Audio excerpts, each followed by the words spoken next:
They feel like if I go to a girl or if I express myself and express my true self, I'm not good enough. So the other person might judge me. So they tend to put up something in front of them because of which they feel like I cannot go and express what I want to express because I will not be accepted for who I am.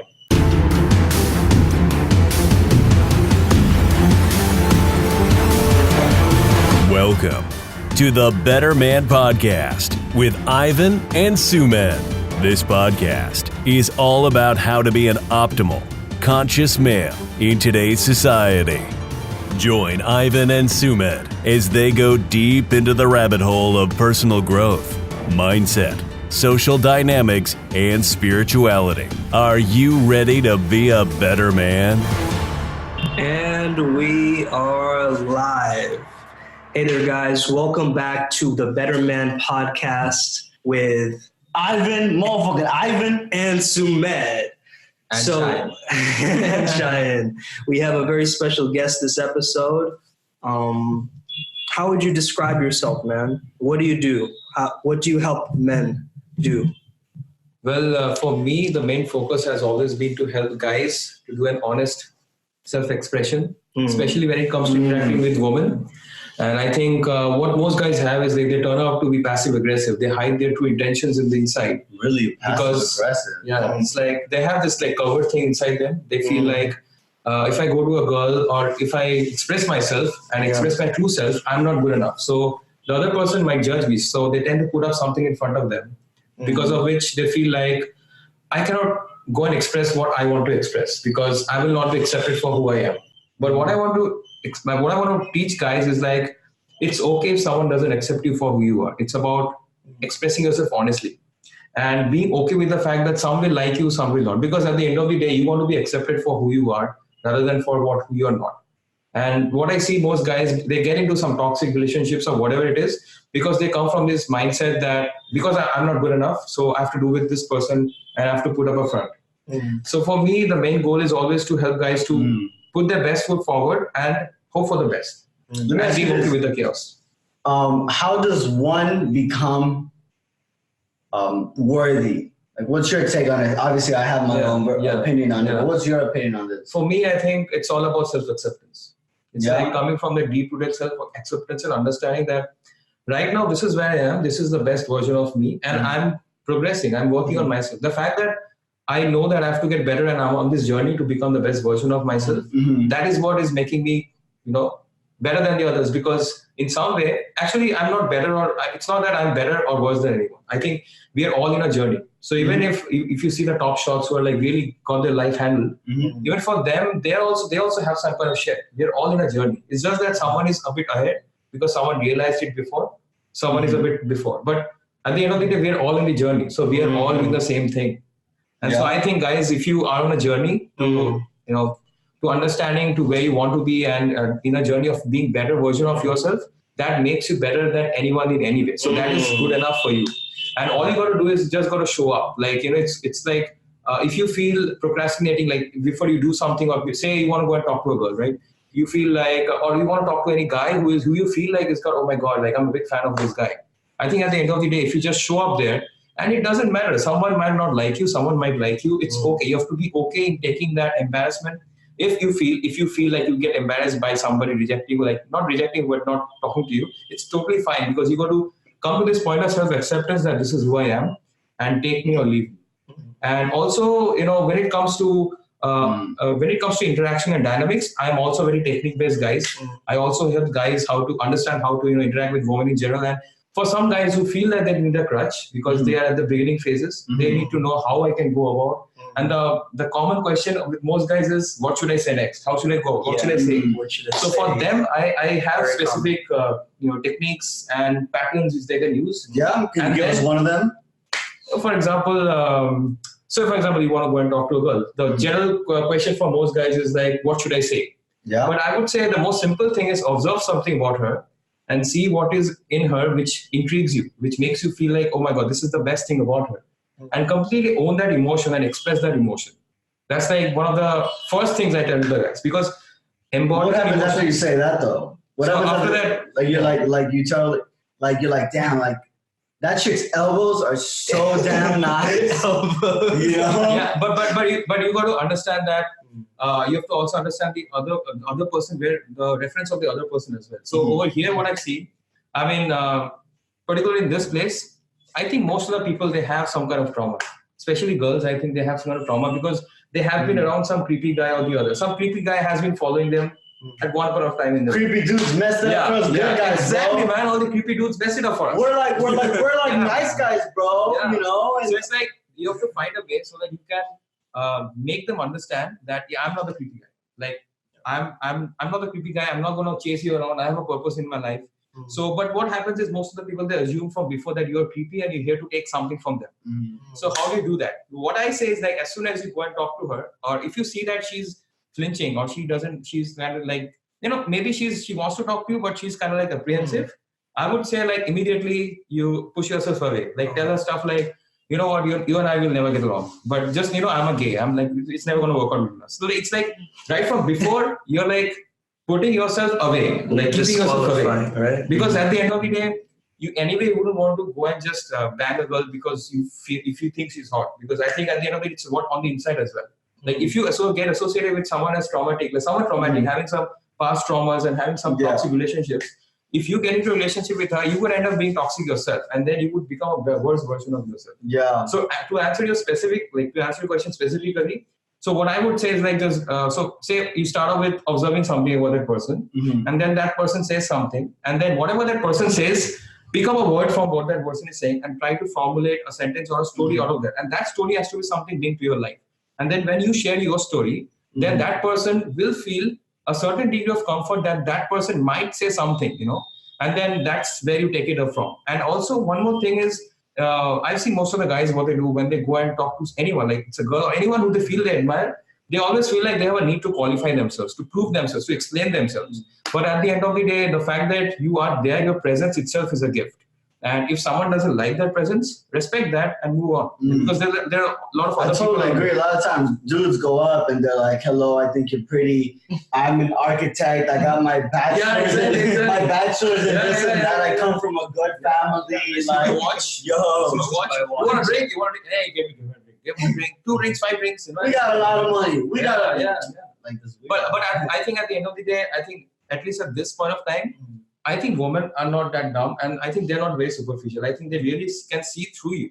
Like whatever you're trying to do, they can just see through you. So if you're trying hard to impress, it gets very clear to them that they're having some kind of, even if they have an agenda, like we all guys, we want to obviously have sex with a girl, right? But when it comes across like you're treating her as an object, like trying to do something to get something, like it becomes like a transaction, right? And she gets that feeling like it's become a transaction. And for girls who already have a trauma from beforehand, that, oh my God, this guy's, she's giving herself up, essentially. Exactly. Me and Sue were speaking about objectifying the other day, and how men, because our brain hemispheres are split, we see the world in a more logical way.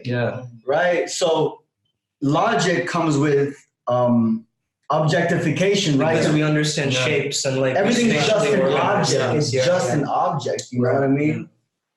But that doesn't help you in game. You have to have a wise mind. So that's where the tactics, that's where the techniques come. Like not tactics. I wouldn't say that's the wrong way. It's like strategy. Yeah, kind of. Like it's like putting a best foot, because you see the thing is that the very first few minutes, the first few seconds, it's the most crucial second. Like that's the time when she will decide that whether she wants to talk to you or she doesn't want to talk to you. So at that time, if you are someone who is doing it for the first time, you would obviously feel kind of creeped out. And if you're a shy guy, if you are introverted, then you feel even more creeped out. And people don't know where you're coming from, right? They will see the way you present yourself. So why not working on how to present yourself in the right way? And also along with that, as you keep on doing that, you keep on embodying emotions and gradually reach your true core. Totally. So it's like you start off with some crutch, and then as you keep on doing it, you realize that crutch is either a part of you or not. But then you will have the power to understand that, okay, this crutch is for me. This is a part of me. This is not a part of me. So I'll get rid of it. Yeah. So I have a general question about, there's this concept in the seduction community about the nice guy. Yeah. Right. And so a lot of guys, especially here in India, and I'm sure you can speak on this, is we have this kind of like self-sacrificing kind of nature and being polite to others and like fitting into society. Exactly. And so have you faced any kind of resistance in terms of that? And if you could speak a little bit about that, what guys can do who are experiencing that feeling of resistance within themselves, and am I being a nice guy or a good guy? Is it about that, or is it about embracing your authenticity? So actually there's a two-way process about it. So first thing is like, yes, obviously at the end of the day, you have to embrace your authenticity. That's where you want to reach. That's where you want to come to the core. But if you're starting out, then you cannot logically convince yourself to not be nice or to change your behaviors. You can't do it. The only way to do it is like you go out and you actually go out and talk to people and yes, get rejected. I would say if you're doing it wrong, fine, get rejected. But every rejection, or I won't say rejection, like every time a person doesn't want to talk to you, you take it as a feedback. It's like a learning for you that this is what I shouldn't have done. This is what I should have done. Now you need the right place to go and understand what you did wrong. So when it comes to either you can understand it yourself or you can go to a coach who can tell you like, okay, this is exactly where you did wrong in the interaction. So it's like a two-way thing. And I see some guys, they supplicate right from the beginning. Like, it's like, I've seen a lot of guys, they over-invest. It's like, they don't let the girl talk. Like, they are the ones who are talking. And also they like create their status to get likability. Like it's like the way, what you were saying, like, qualifying themselves. Like, I have this, I have that. So it's like they're creating their status to get some degree of attention. I think it boils down to three main pillars. One is self-acceptance, complete acceptance of where you're coming from. Second comes down to your vulnerability, like ability to having the courage to walk up to that person and being real. That takes courage. That really takes courage. So would you say the opposite of niceness is actually like fake niceness, disingenuous niceness is real, being real? Being real and coming from a place of self-acceptance. That's what I do. Acceptance, vulnerability. What's the third one? The third one is, I just lost it. Third one is shamelessness. Like completely owning your identity, that this is what I am about. Like, see, the thing is that it all comes down from our guilt of feeling sexual towards someone. Like, we have a sexual guilt. Right? Yeah. And I want guys to know that you're actually a good guy. Like, obviously, if you're going and doing something against her consent, that's bad. You shouldn't be doing it, but at all, actually. But if it's like something you're feeling on the inside, you don't need to feel like the feeling which you're having is wrong. Like most of the guys who come to me, I see that this is a fundamental problem they have. And that's why they try to cover up their emotions. But the bottom thing is self-acceptance. Sexual guilt. Okay. Sexual guilt, yeah. Like the feeling that, they cannot own up to their identity, that they actually are physically attracted to a girl. So what happens is, so the thing is that they fail to realize that they are actually good guys. They are good guys. It's so confusing because society perpetuates the fact that sex is bad, but also sex is everywhere. Yeah. So it's like this confusing dynamic. Exactly. Yeah. And that's what I feel like. It's like you have to reach that point where you're okay accepting the fact that you feel attracted to someone, but you have to also be okay that she might not feel the same for you, and you have to move on. And I think women are the best teachers when it comes to teaching you how to move on. Because see, every rejection you get, or anytime any breakup happens, whatever it happens, you get a new lesson. You learn how to move on. And it actually you need that, because if you don't know how to let go, then many things in life you cannot let go. Another thing which specifically you can learn from actually being able to walk up to people is you become a decision maker. So there's a rule in approaching. This is called the 3-second rule, which is a pretty old rule. That once you see someone, you've got only 3 seconds to go and approach her, right? Yeah. And otherwise, the logical part of your mind takes over and you rationalize it. Oh, she's too far. She probably has a boyfriend. And it gets worse. There's a lot of diminishing intent. I don't think she likes Mexicans. A lot of stuff. Is that what if he says something? What if she thinks that I'm the right guy? Yeah, exactly. I totally so we actually missed out on our affirmation, but I want you guys to repeat after me. Every rejection is a redirection. Yeah.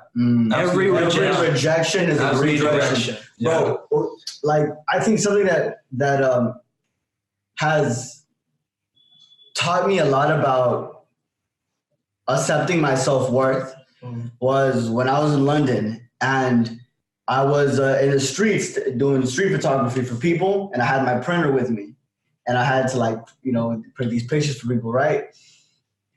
Bro, I swear, I went up to 200 plus people, and I literally got rejected by all of them. Dude, you must have loved it. Huh? You must have Hell no, bro. I was dying, dude. Like, I just want you to think like, all right, you get rejected by 3, 4, 5, 6, 7, 8, 9, 10. Now imagine it 200 straight through. You know what? I'll give a quick tip about this. Like when it comes to rejection, this is something which I use even now. It's like, say for example, you've been working on something for a week or so. Like you're not going on. That's what exactly happened with me. Like I'm working on my stuff with my clients and all. Yeah. So what I've seen is like if you don't go out for a long time, you feel very you feel like you were in this shell and you just about to come out. Yeah. And you feel kind of rusty, right? You don't want to. You feel very vulnerable. Like someone might think bad, someone might say bad. So I would say at that point of time, in fact, any point of time, whenever you're going and approaching someone, you tell yourself like, I'm going to get rejected. Like this is very paradoxical. Oh, dude, yeah. But I've totally done that. Yeah. And when you do that, what happens is you get completely detached from the outcome, and you start gradually coming present to yourself. Yeah, I remember being like, you know what? I'm gonna go in and try to get rejected. Let's see how fast I can get rejected right now. And then you don't get rejected. And then it was so much fun. Yeah, it's so much fun. Yeah, exactly. And then finally, like when someone passes by and you're just at that point, you've let go of the outcome. Yeah, exactly. Right. Because there's a saying by Mark Manson. I'm a big fan of him. He writes in his book, I think, The Subtle Art of Not Giving a Fuck. I don't remember. Oh, yeah. But in that book, he says like the pursuit of a negative experience is a positive experience in itself, and the pursuit of a positive experience is a negative experience in itself. It's like when you're trying to go for a positive experience, like you're trying to come to this point where it's like a seeking. Exactly. When you're seeking, every time you're seeking, it's like you're trying to reach value of the other person. And why would a person give you value? Why? Like you're the one who are talking to that person, so it's your responsibility to provide the right amount of value. And the best value you can provide to any person is good emotions.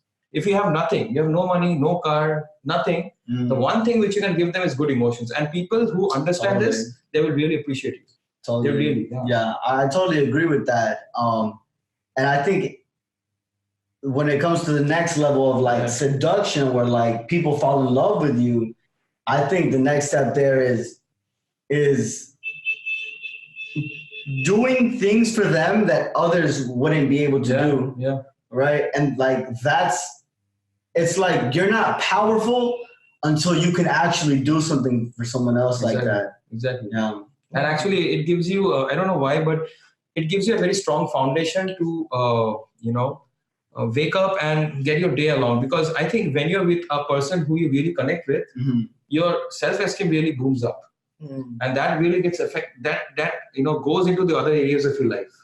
So if you have if you have a fulfilling relationship, and that can only come when you have a self-acceptance. If you can't do self-acceptance, if you're putting up a front and going to someone, then what is going to happen is you are with that person for not who you are, but for someone who you're pretending to be. And then what happens is you tend to lose your own self, because you know that I'm not being accepted for who I am.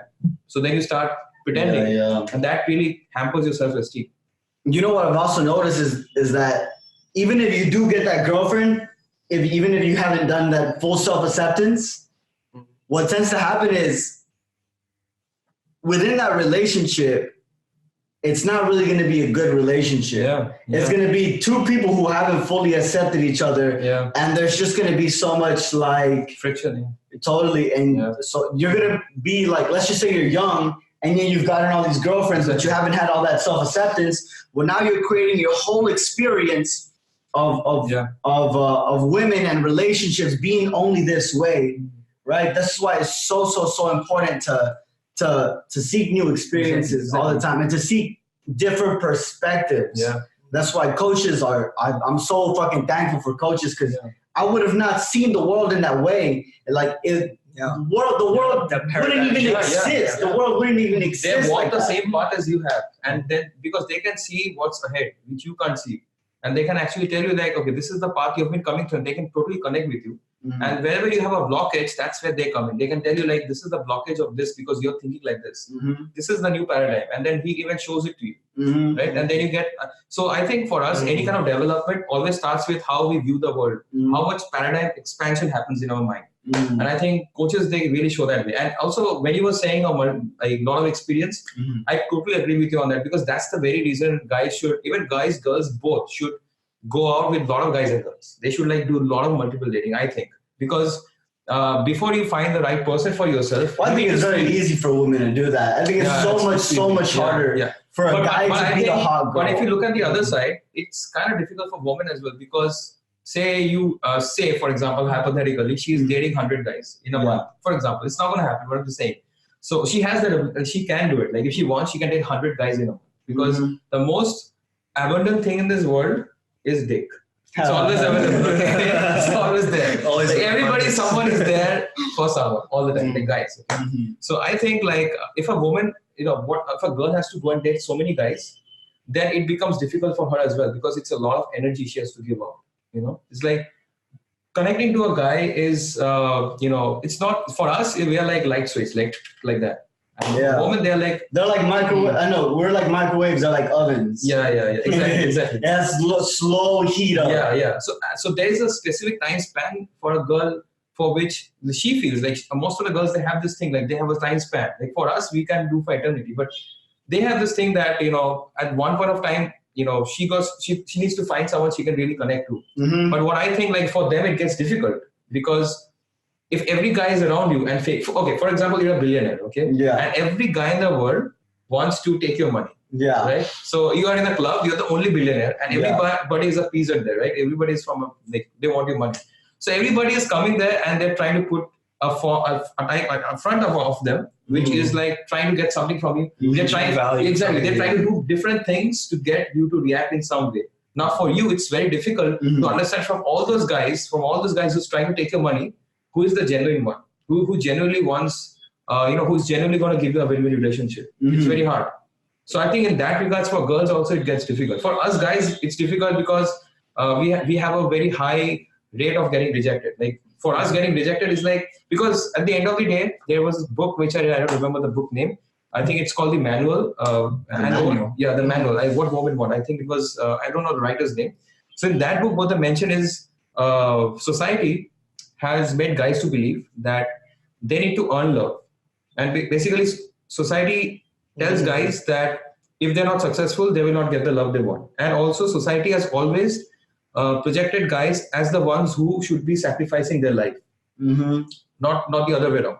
Well, I think naturally men do that by going to war and fighting. Exactly. When we were in the jungle fighting off the lions and the monkeys and the snakes, So what it boils down to is, for guys, they have to be more resilient towards resistance. They got to be odd resilience. Yeah, exactly. So that's what I'm saying. So I think it all comes down to how much a guy can accept himself and be able to put up with all the rejections he has. And for a girl, it's all about how good she is in actually understanding whether the guy is being real and whether the guy is someone who is a good fit for her. So that's her challenge, because she has got too many guys to handle. And for us, we are like, we're always going after, as you know, sperms are always more than eggs. And so it's like, so for us guys, it's that. One thing that I've also, have learned the hard way, but I know it's such a fact, is that she's not yours. Like, she's not choosing you. You didn't choose her. She's choosing you. And even though she's your girlfriend, even if she's a wife, you don't own her. Yeah, exactly. Exactly, man. That's something I see with so many guys over here. It's like she's mine. I mean, like, what the fuck, man? What do you mean by she's mine? Like, she's not an object you own. Yeah. And I've seen most of the guys, what they do is like they kind of like try to project a girl in a certain way. Like, you can't do this, you can't do that. And it all comes from this deeper mindset that I own her. The fact that she has given me her love, I own her, but nobody knows anyway. Nobody. And this is something which keeps the girls up at a deeper level, because this is where the creepiness comes in, the neediness comes in. Give me your Facebook password, I want to see what messages anyone sent. All that stuff, it all comes from there. From that mindset that in some way they feel like they own it. But I feel that nobody owns anyone.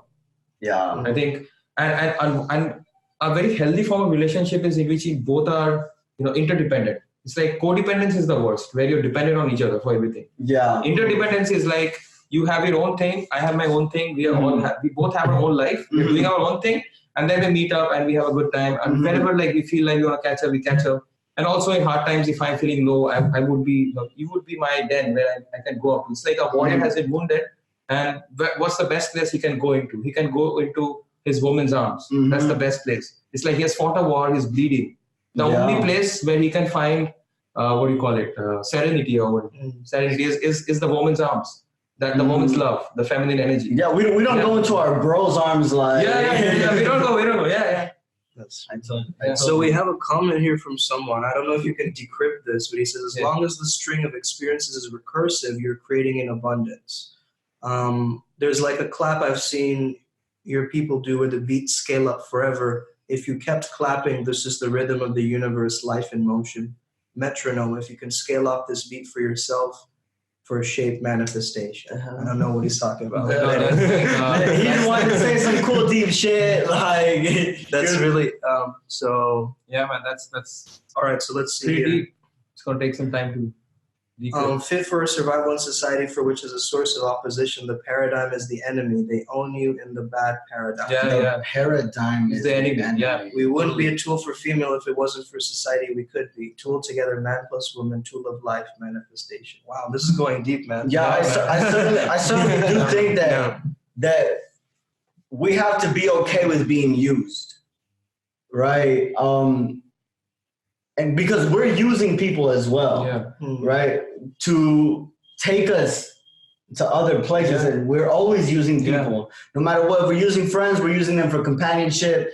If we're having our relationships, we're having. Actually, though, this is actually a good ass question.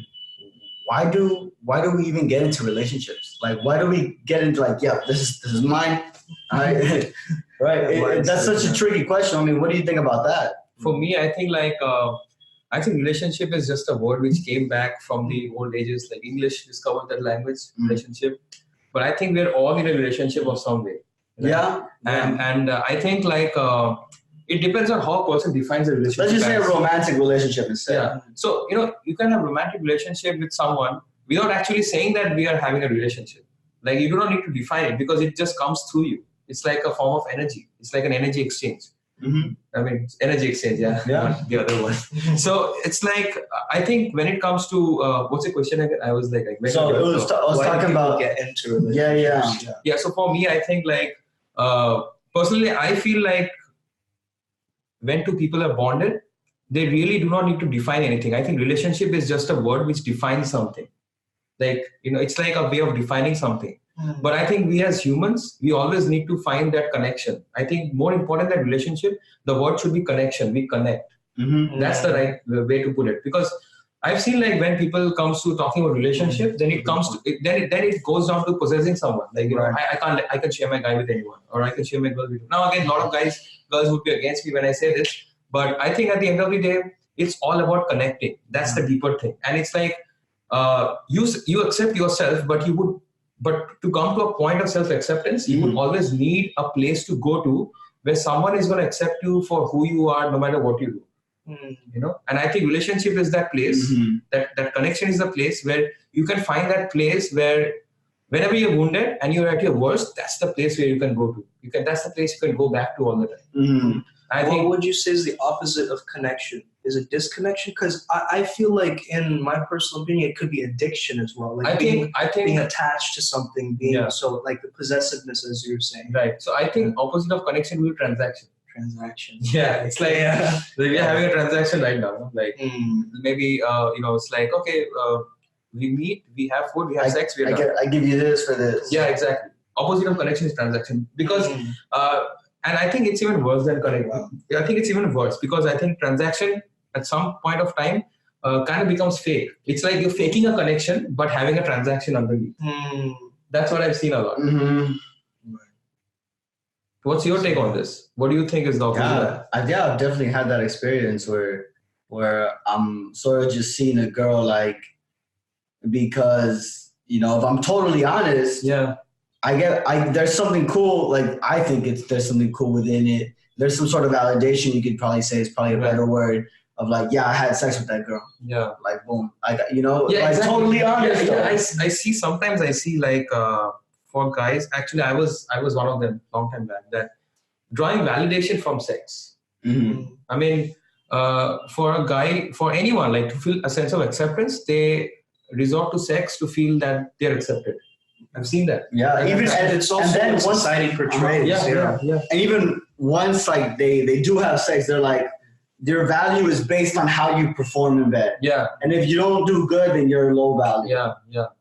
And there are also many other factors like, how much can you feed me? But then it gets into transaction mode. Like some relationships are transaction based. But I'm not advocating anything against it. As long as whatever relationship you're in, you're happy. Mm-hmm. The one thing which I want to project is like not bending yourself for getting into something. Like, most of the people, they bend themselves, they change themselves and lose their true selves when they get into something. Yeah. So you said they're compromising. Compromising, exactly. I think relationships are a compromise. Yeah. But I think something that you said that really, really sparked in my mind. What did you say right before this? What did I say? Right before we mentioned that. Even I don't recall.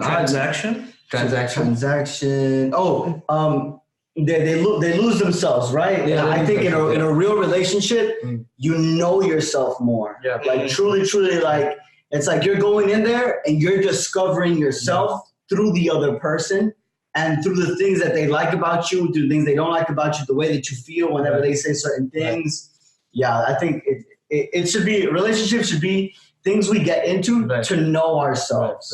Right. But for me particularly, what I do with the guys who take coaching from me, I do not dive that deep into relationship as you guys are into. For me, it's like more about being the guy who is like in this phase that he cannot walk up to someone, and what are the skills he can develop to become this charming personality, and what he can do to turn things around, and how and what are the exact things he can do to not get affected when someone is not accepting you for who you are. And also I kind of like help guys to get into this abundance lifestyle where they have an abundant dating life in terms and having an abundant social circle, with abundant people around. Yeah. And I think that's the foundation on basis of which one can transcend and think at a higher level, I think. Because I think there's Maslow's law of hierarchy, right? We have different levels. I feel like needs. Yeah. So the basic need for any human is to first be in a position where he is in abundance. Then only can he come to this point where he can make a choice. And only when he makes a choice, he can think deeper. He can go really deep. Guys, I see what you're saying. I see what you're saying. Like you have to have an abundance. So the levels go like air, water, food, shelter, and there's an abundance of connection. Yeah, exactly. So and then you get to the point where like, all right, there's an abundance of shelter. Exactly. I'm okay now. And then you become like completely centered, like because you have abundance and you have deep faith in yourself that okay, even if right now I have nothing, I can go and get it, and I can build an abundance for myself. I can always start from the scratch, and I can always build an abundance. Oh for man, myself. dude, that's so trippy. You know why? Because now I'm thinking, there's levels to abundance. Yeah, right. But that's something I already knew, but now I have a different definition for it. I just created a whole different other path to the top of the mountain, because the other one was like I think like infinities inside of infinities. Exactly, and I think like there is nothing called top. It all comes down to how you define the top as. Like, it's like whenever you're reaching the top, you will always see another thing which is at the top. Like you keep on transcending. So I think top is like based on what we value. Exactly. Transcending. That's a good way of putting it. Exactly. Transcending. Yeah. So I think like when you're like on this journey, you should always think like there is never an end to it. So I would say never start a journey which you can't go on till the end. Yeah. Because it really, any skill, like okay, let me come down at a like more tangible things, like for example bodybuilding. Okay. So if you want to take it, there is no end to it. Like you just keep on doing it. There's no end to it. Like when it comes to a passion or say learning. Okay, learning. Okay, that's one of the key things. If you're learning some skill, if you want to learn something, if you stop learning that skill anymore, it becomes rusty. Because anything you don't put work on, that gets rusty. Actually, bro, what you're speaking about only applies to levels between 400 and 500. Yeah. Right? In terms of energetic consciousness levels. Yeah. Once you reach, 510 is still a bit too low. If you go to like 550 and 600, those are like, 600 is level of enlightenment. At that point, like Sadhguru, he doesn't even read. Right? Like he doesn't even need to read. Yeah, he doesn't. Awesome. He prefers social media over reading. Wow. Right? That was very When am I going to reach that? That's awesome. Because like people like him, they tap into the universe where the answers literally just come to them, and they don't need to seek it. Their center is aligned with the universal forces. So they whatever get all they the need, knowledge by just looking within. they just tap into it. They just download it all the time. I know. I'm not there yet. I have to like. I think that is the future. Like we could just download knowledge. Yeah. Like it's like we are getting connected to the universe and we're getting all the wisdom. Like give me wisdom. Wisdom source code. Like tapping into infinite energy. Yeah. So So for me, it's like, and for you guys, I'm sure like you guys have this thing that you want to transcend and go beyond. And for me, the focus has always been to build a base on which you can transcend upon. You know, it's like building a strong base on which you can transcend upon. That's what I always look forward to. What are some key mindsets in terms of guys who are, let's say, kind of inhibited or shy, that want to be a little bit more in their badass nature of just like being, more authentic, more raw? Yeah. So I think if you're shy, the best way is to actually go out. And there's a principle called physiology precedes psychology. Okay. So if you feel you're shy, it's not that you're shy. It's because you have had experiences which made you feel that you are shy. Right. Okay. The experience perpetuated your shyness. Exactly. Right. So maybe back in the day when you were in school, you felt like you wanted to go and talk to someone, or you felt like you wanted to be a part of a group, but something inside you stopped you from going there. And then what happened? Because you didn't go there at that point of time, that behavior will get reinforced again. So next time when you see another group, you don't go there as well. And then this keeps on reinforcing, and that reinforces your personality. So specifically when it comes to overcoming the shyness, I would say the ability to be resilient to the fact that even if you feel like I'm not feeling right, I don't feel going out, I don't feel like going to a party, I don't feel like going and talking to people, just show up, just do it, just go out there, just make it happen. If you just go out and just start talking without any expectations, your momentum starts to build. And then once your momentum starts to build, now whatever had been reinforced in earlier days, that gets opposite of reinforced, unreinforced, it's like gets unreinforced. Okay, you basically like you don't delete programs, you just upload a new program. Exactly. And it's like when you have a phone and you do like the Android update, iOS update. Exactly. It doesn't like have to delete the other one first. It just says update, right? You need to continuously update your software. And that's something that I've been learning about myself is like, I don't want to be myself, right? As weird as that sounds, because what is even myself, right? So myself is just based on experiences and labels that I put on those experiences. And then whatever I did in between those things. Right. So it's like, I think we are always changing. Things are always changing. Like nothing is constant. So whatever you are, it gets expanded all the time. But also at the other hand, wherever you are at this point of time, accept yourself that this is where I am right now. And then accepting yourself from there, and also accepting the fact that nothing is constant. It keeps on changing. Nothing is permanent. Everything just keeps on going and coming and going. So you have to be okay with that tide as well. So that's all I would like to say for this day. And anything you guys want to add to this? Yeah, actually, something about self-acceptance, which is really, really weird, is like, tell me if you guys agree with this, where part of your mind's like, I'm doing this wrong. I'm doing this wrong. I'm doing this wrong. But until you accept it, like you can hear the voice, but until you accept it, it's like you didn't acknowledge the voice. We're sort of ignoring the voice. Yeah, exactly. That's what is building momentum. Like it's like your voice inside is telling you that no. But you just don't listen to it and you just go out there. But also depends on what your values are. Like if you're a kind of a person who just wants to stay in his own room and just read books, that's totally fine. Yeah. So I think that's where it boils down to. A point where you come to this place where you completely accept that this is what you do. So anyways, I just lost the track over there. You're always a moment away from momentum. So you can like choose how to be in momentum anytime. Exactly. And it's all by your choice, and it's by small baby stepping actions. Just come in, be careful with the lamp right there. Yeah. Podcast. Yeah, it's not a problem. It's only gonna you pass it by. It takes only a few seconds. Yeah. Go ahead. So yeah, I guess we're wrapping it up now. We're wrapping up the podcast now. Oh yeah, boom, boom. Everybody get in touch with you. Yeah, so you can just go into my website, truealphamentorship.net, and also you can. What is it? True Alpha. True Alpha, TRUE True, ALPHA Alpha Mentorship.net. That's my website. And you can go to my YouTube channel. That's also True Alpha Mentorship. So TRUEALPHA Just search True Alpha Mentorship in YouTube. You will find my channel. I've got a lot of videos there. And I've got videos of live interactions of me with people, with women also, where I show how you can interact. And along with that, I've got my Facebook page as well. You can go there, True Alpha Mentorship. You can just search in Facebook. You'll find it. And yeah, that's where you can find me. And yeah. Peace. Thank you so much for being here, Yeah, brother. I man. appreciate you. Whoa! That's like the light of happiness falling on us. Jesus was trying to bless you with that light. Yeah. But I was It was like a shining hello coming on. Yeah. It was a halo. He was trying to give you a halo, bro. Exactly. Yeah. So you would like. But I hope it's okay. Right? Yeah. It's just got like a wobbly base.